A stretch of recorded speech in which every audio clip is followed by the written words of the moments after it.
Дараагийн мэдээ. Хүний дотоод ертөнц сэтгэл зүйн түгшүүрийг хөдөлгөөний урлагаар илэрхийлсэн үзэсгэлэн нээлттэй хэлээ. Соёл урлагийн их сургуулийн дөрвөлт урлагийн академийн уран баримлын багш доктор Одхүүгийн амь нэртэй кинетик урлагийн бие даасан үзэсгэлэнд зүрх, уушиг, нүд зэрэг хүний эрхтнүүдийг холимог техник ашиглан том хэмжээтэйгээр дүрсэлсэн бүтээлүүд дэлгэгдсэн байна.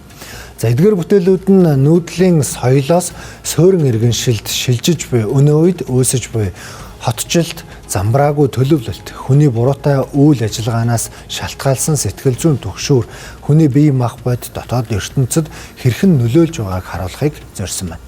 Мөн уран бүтээлч түгшүүрийг зөвхөн сөрөг үзэгдэл бус асуудлыг анзаарах, даван туулах, дохио хэмээн тайлбарлаж, хүний дотоод амь стрессийг тэсвэрлэхэд чадварыг нь бэлтгэдэг гэж илэрхийлсэн байна. За амь үзэсгэлэн Хаан банкны галерейн 3 давхурт энэ сарын 29-ний хүртэл үргэлжлэн дэлгэгдэх болно.